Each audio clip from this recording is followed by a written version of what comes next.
Ask the average Ninjago fan about the show. They probably know about the Serpentine and the Spinners, but do they know about the Season 14 numbering debate, or about the theory that Clutch Powers actually freed Nadocon? Recently, I made a Ninjago Iceberg meme, a format in which, as you get deeper and deeper, the info becomes more obscure. Let's dive into my Ninjago Iceberg and explore the first 4 tiers.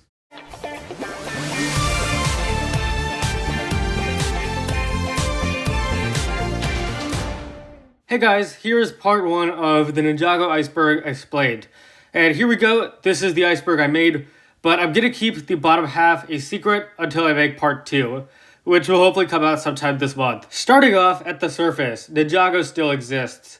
This refers to how a lot of fans, especially early viewers, are shocked to find out that this show still exists. Many people stopped watching after season 2, but there are other people who may have stopped watching after season 5, for example. Either way though, it's really funny to find these people who are so surprised that Ninjago still exists. Lloyd is the Green Ninja. Of course, everyone knows this one. The identity of the mysterious Green Ninja was a huge part of season 1, and so many were surprised that it was Lloyd and not Kai who became this warrior. The golden weapons, the most iconic Ninjago artifacts, forged by the first Bidetsu Master to represent the 4 elements of creation. Garmda wanted them for a while, and when he got them, he made the Mega Weapon. Then they were made into the Golden Armor in Season 3, which came back in Season 10, only to be reforged one final time into the weapons in Season 10. Next up is the Bounty. The Destiny's Bounty is the iconic flying ship that serves as the Ninja's base for much of the series. Like the Ninja themselves, it has been redesigned a few times, and there are also different variants of it, such as the Land Bounty, and recently, the Hydra Bounty. Zane is a robot. This is about how, in Season 1's 7th episode, we learned that Zane is a robot, which definitely shocked us. The final battle. This is what the original series had been leading up to, and many fans definitely remember the battle between the Golden Ninja, Lloyd, and the Overlord Dragon. True Potential. This is about how in Season 1, the 4 ninja had to overcome their greatest challenges to unlock their true potential, and truly be at peace. The Weekend Whip, Ninjago's theme song made by The Fold, which has been used in the majority of the show's intros, even as recently as last year. Snakes. Of course, the 5 Serpentine tribes were the main antagonists of Season 1, but since then, there have been many variants of snakes, such as the fake Anacondrae, and the Vermilion Warriors, and the Pyro Vipers. It's no secret that snakes are a huge part of this show. Spinners, a huge part of the first 2 Ninjago waves. These basically represented the art of Spinjitzu in the show, and you could do battles with your friends and collect the various types of spinners, as well as play the games with the cards that were included. Last but not least, Garmda, the show's original antagonist and father of Lloyd, who has played a huge role both as a bad guy and a good guy. Moving on to Tier 2, the LEGO Ninjago movie. A huge achievement for Ninjago as it became the 3rd LEGO movie to appear in theaters. Unfortunately, this movie had a very mixed reception from both fans and critics. However, the movie's impact on the show and Ninjago as a whole was huge and cannot be understated. Next up, Zane's death. This is about how in Season 3, Zane dies, although he immediately comes back. But this was the first big instance in which a main ninja or character died in the show. Samurai X, the role Nia took on in earlier seasons, before she became a ninja and Pixel became the new Samurai X. The Mailman. This is about a long-running Ninjago joke in which the Mailman appears in almost every Ninjago season, sometimes even breaking the 4th wall. Cole becomes a ghost. Sensei Yang turns Cole into a ghost in Season 5, but Cole goes back to human in Day of the Departed. The Golden Ninja. This was just Lloyd's title from the end of Season 2 to Season 3, but at least from my own experiences, owning this minifigure was definitely considered cool. Dragons. This just refers to the number of dragons in the show, such as elemental dragons, evil dragons, and even robot dragons. The redesigns. Originally, these were the Ninjago characters' designs, but for the movie, they were redesigned to have original pieces, and this change was implemented in the show as well, sparking a lot of controversy, which we'll get to soon. Air Jitsu, a power which allowed the ninja to temporarily fly.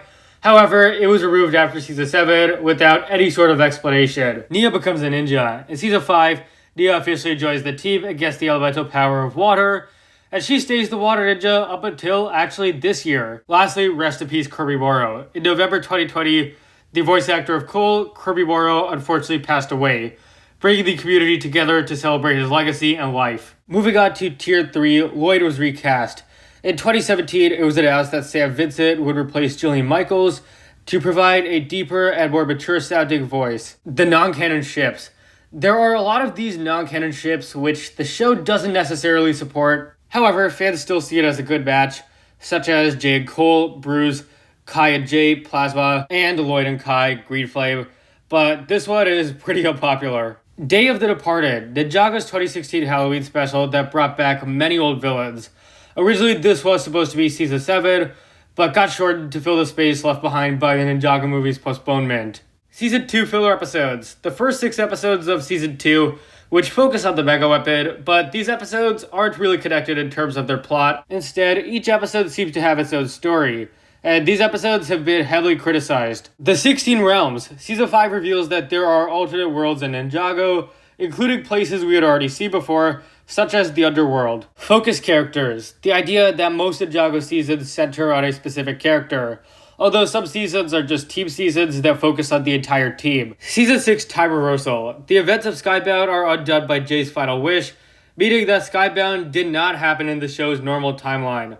Animation change. In 2019, Ninjago made the switch from Willfilm to DHX Studios, now known as WildBrain, which sparked some controversy, most notably because of some techniques, such as floppy weapons, and the motion of the pupils in the eyes. And connected to that is Season 11 Hate.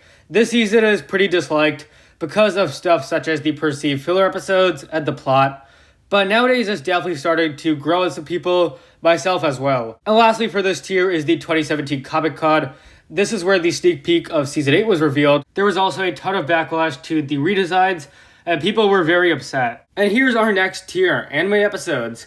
The big reveal of the 2019 Comic Con was anime-inspired episodes for Season 11, and do I even need to say it? People were not happy. The Reflections, a scene in Season 5 which shows the ninjas' futures. When discussing the show's future and final seasons, the reflections are often referred to as an idea of what should happen. Cartoon Network, the network that airs Ninjago in the US, it's notorious for its horrible treatment of the show, airing new episodes very late, and old episodes never get re-aired. Ninjago is actually the network's longest running show, which makes this even worse. Dareth worshipping, a recent trend where Ninjago fans will praise Dareth and worship him as if he's some sort of god. Personally, I despise this joke. It is incredibly annoying.